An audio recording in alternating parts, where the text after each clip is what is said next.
sur le fameux 27 Mont-Saint-Maurice, en Savoie.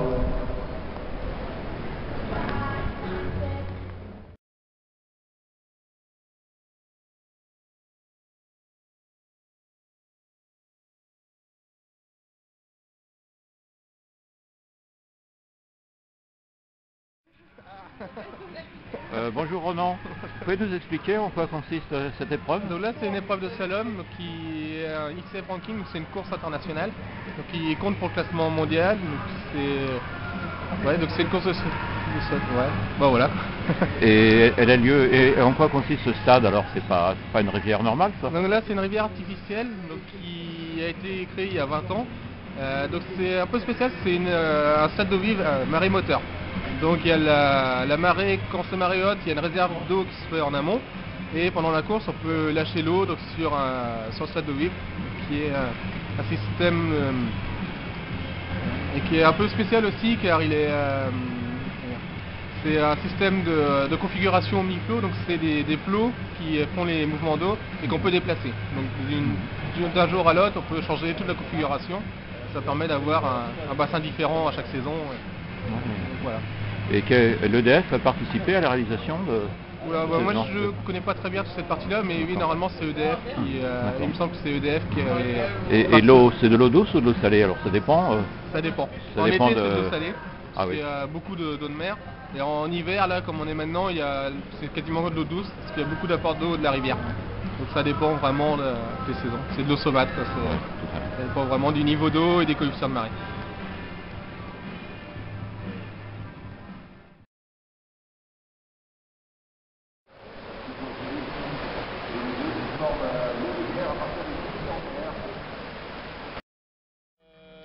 Là on est à Lannion sur le bassin artificiel qui marche avec la marée. On a un parcours à réaliser qui est composé de 20 portes. Il y a des portes en descente et des portes rouges à remonter. Et donc le but c'est d'aller le plus vite possible en bas en prenant toutes les portes sans les toucher. Si on les touche, on écope de 2 secondes de pénalité, et si on rate une porte, c'est 50 secondes. Donc à la fin, le chrono est converti en points, 1 seconde égale 1 point, et on additionne le temps plus les pénalités, ce qui nous fait le classement. C'est la première fois que vous participez, non? Non, j'ai déjà fait donc, les Jeux Olympiques il y a 4 ans, j'étais déjà là. Ah oui. Et la prochaine compétition internationale, c'est quel endroit? International, ça sera la Pyrénées Cup avril-mai. Ouais. Ça sera les bassins de Foix, de Pau et de CO en Espagne.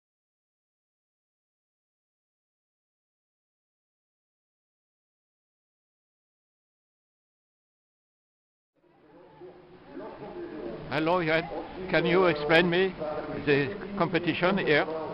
The competition? This sport is called canoe slalom, and you can see there's a stream in the river, and the gate is green and red, and the green one you have to pass the gate from the upstream to downstream, and if you see the red gate, you have to pass the gate from downstream to upstream. Yes. When are you going? In French or China? Sorry? When are you going? When? Where? Where? Ah. Sorry. Where are you from? Right. From Taiwan. Ah, thank you. Yes. Taiwan? Yeah. Hello Marvin, can you explain me what is this water? This is whitewater race, slalom race going on today. We go through the gates, the ports. Red ones we go up, green ones we go down. It's good fun. When are you going in England? Going home? Ah, okay. Tomorrow. Go home from St Malo to Portsmouth. Ah, okay. In England.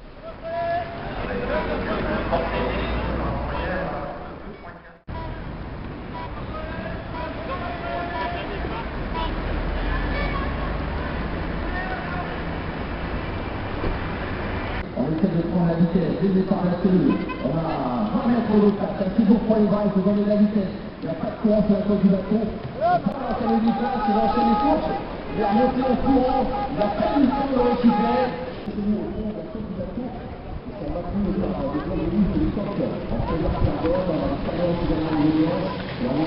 kayak qui impose les Olympiques. Le classement la difficulté d'enchaînement 9 qui sombre. La parcours qui a fait pas mal à et on voit vite de parcours. Il est du club local de l'année, c'est parti de l'équipe de France, qui sont en train de reconnaître le jeune Simon Le Seigneur, sur la côte du bateau. On pousse dans le bas, la partenaire qui a une zone de plaque, elle en passe celui dans la main, la remplacement, force à faire des moments. En bas du bassin, il est impressionnant, il a une jolie 13-14. L'enchaînement 15-16-17 est vraiment une figure clé de ce parcours. Le 17, on sait qu'on le revient très vite, voilà, il passe la tête juste à gauche du piqué, il a été très vite, une rotation radicale à mon avis. Il doit avoir un chrono spectaculaire et fulgurant, l'annulé Sébastien Combolotte. Alors, regardez la rotation, impressionnant. Parcours, voilà, c'est parti. On est reparti dans cette finale de l'ICF, l'accélération internationale qui a donné pour la première année une course au classement mondial avec les Suisses au couleur national blanche et rouge. C'est pas que ça. Voilà, dans son bateau bleu, il s'entraîne en club de Quimper-Corval. Il est champion du monde junior en Australie, il est moins de 23 en Australie l'an prochain. Pour Jean-Pierre, c'est le début des sélections pour lui. Léon Ducal, allemand, qui est 32e du classement des Olympiques pour l'instant. Maximilian Romer, un compétiteur qui a fait les points avec l'Autriche, il était 32e au champ standard. Voilà, il fait une trajectoire en direct. On oriente bien son bateau dans la piste pour partir très rapidement. Et l'aviateur est allé sur le compétiteur, obligé de faire une volte-face. Bretagne, l'avenir du Canada en Bretagne, avec beaucoup d'athlètes bretons, des équipes de France junior en moins de 23 ans. L'été dernier à Londres, 2 titres olympiques décrochés par nos Français et Françaises. Vous verrez tout à l'heure la Française Émilie Fer, championne olympique. Maximilian Romer de 113,71, il prend la première place provisoire, l'Autrichien Maximilian Romer. Ah, il faut au départ dans la porte numéro 1, cette porte rouge un petit peu particulière, on appelle cette porte en ski. Les deux jours après, ils amènent les genoux et la coque du bateau.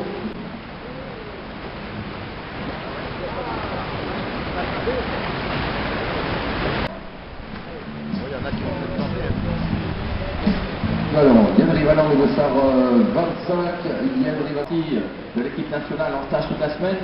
Thierry Joly dans la porte numéro 1, un compétiteur qui a marqué les esprits sur toutes les compétitions toute la semaine. Il est capable. Alors, on vient bateau de l'Atlantique, il va aller chercher un peu derrière pour voir contre le courant, en essayant de garder la glisse du bateau pour aller le plus possible du bassin.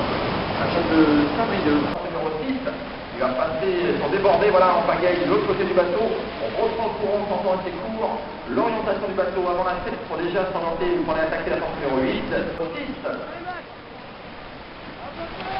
Et Maxime, là, un beau passage, il attaque qui sort très court derrière la piste. Il attaque la verre sans aucun problème, bien au milieu, pas gêné par les piquets, en débordé dans la porte numéro 8. Et on est un podium, Kylian Boulon de 55, qui nous a fait un joli parcours là.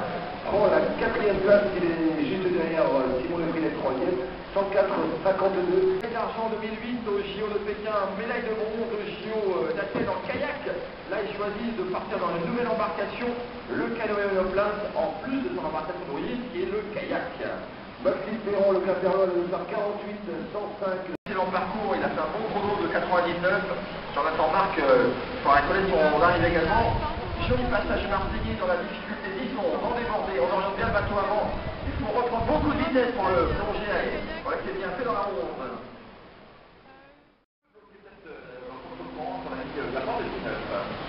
Allez, tout en haut, on a Pierre-Antoine Guillard maintenant dans la porte 10-11, champion de France 2011, un excellent compétiteur qui joue le podium et la victoire pour les tours olympiques, Jean-Pierre. Le canet monoplace. Et on est passé chez les féminines avec la Bretonne, la Nordienne de la Dessert, Manon Carpubert dans la porte numéro 5. Alors que juste avant, j'ai passé la néerlandaise de Saskia de Bruyn. Allez, Saskia! Allez, hop, hop, hop!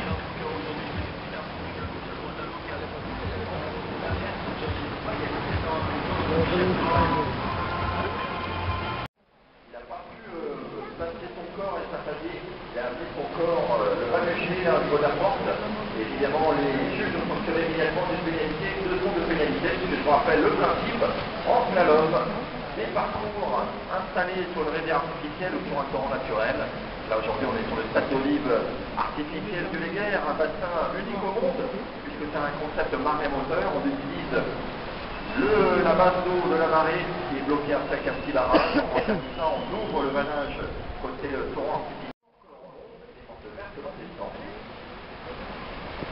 Dans la catégorie Canoë-Dames au classement olympique avant cette finale, c'est Caroline Noire qui est en tête du club de Ribéry devant Henri Rebourg et Claire Jacquet. Elles sont à égalité de points exactement, puisque Caroline Noire a gagné les 3 ans, Marie Régaud également du 10-30, maintenant l'accident du bassin de 73, la Suissesse Anna Vidaler, voilà un petit peu de difficulté dans la 3.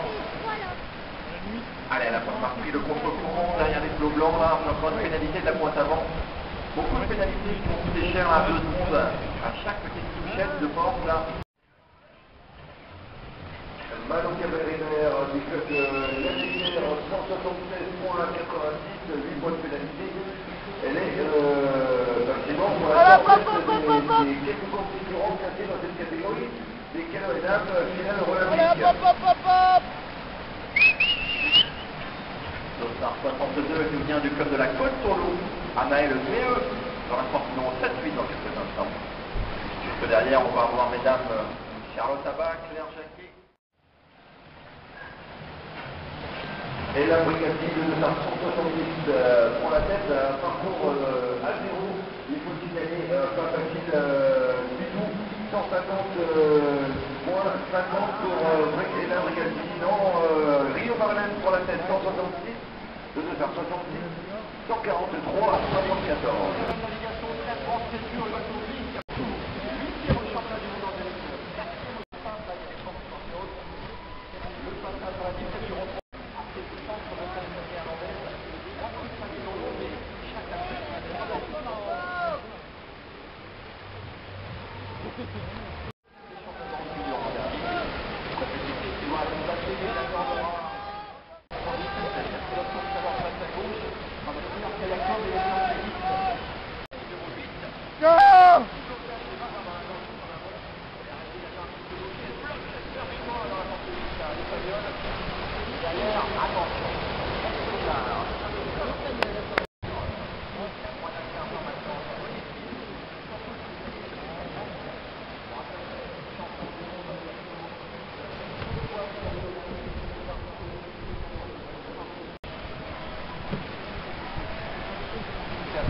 Dans l'enchaînement 2-3-4, toujours un enchaînement délicat, avec tout de suite une petite pénalité par le juge. 33, elle doit se reprendre à l'encadrement, elle marque beaucoup les chicanes, elle prend du temps de la marche sur la 5.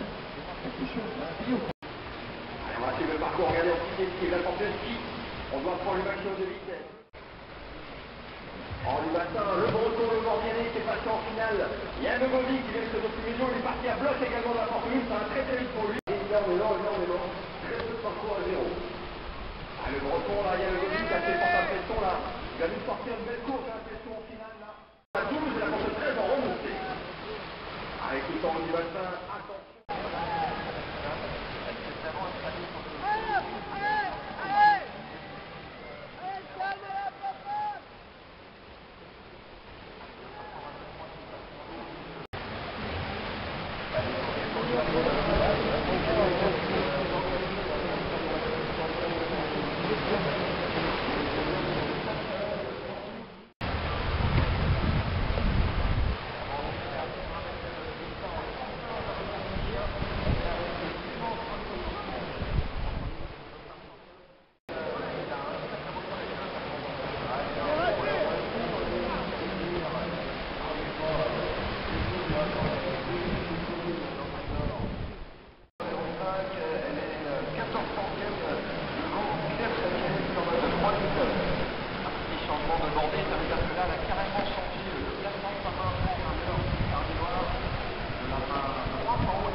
Ruguette se met des ouvriers sur les retours sur le podium à 17h30 de rive droite, près du cristal. La une, c'est bon. Voilà. Un peu plus large, on va remplir un peu plus pour faire passer les deux bonhommes dans les portes et c'est là que la difficulté est de la navigation en cristal. Vous pourrez voir dans quelques minutes les finalistes de la 4e des Jeux Olympiques de Londres, l'équipage Claude Péchy, alors que en haut du parcours à la porte numéro 2 maintenant c'est l'équipage Janine Baptiste de Montin.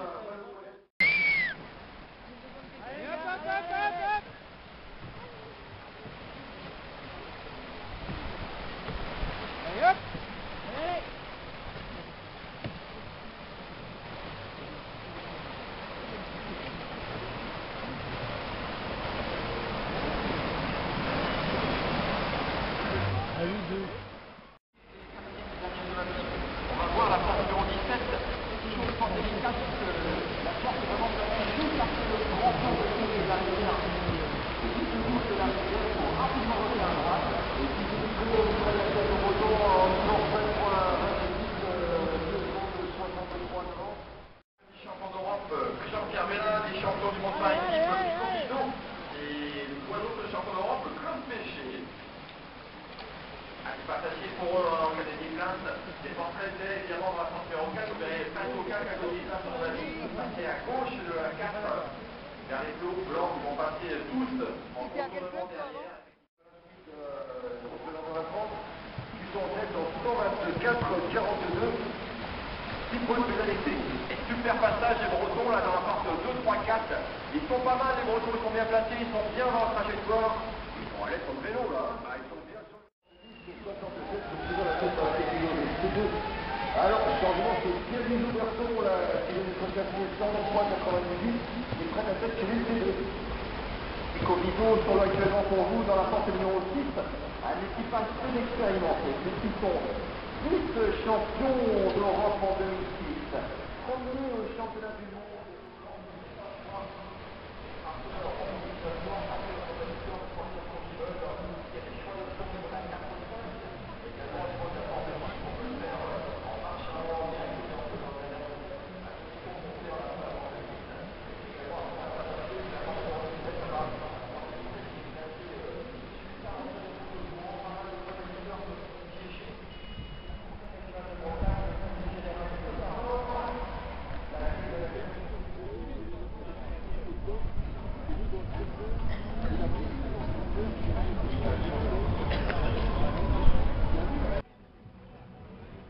Alors, les médailles seront remises par les élus locaux. Il y a Christian Marquet, le maire de Lannion, Paul Le Bihan, le premier adjoint, Christian Huneau, adjoint au sport et à la jeunesse.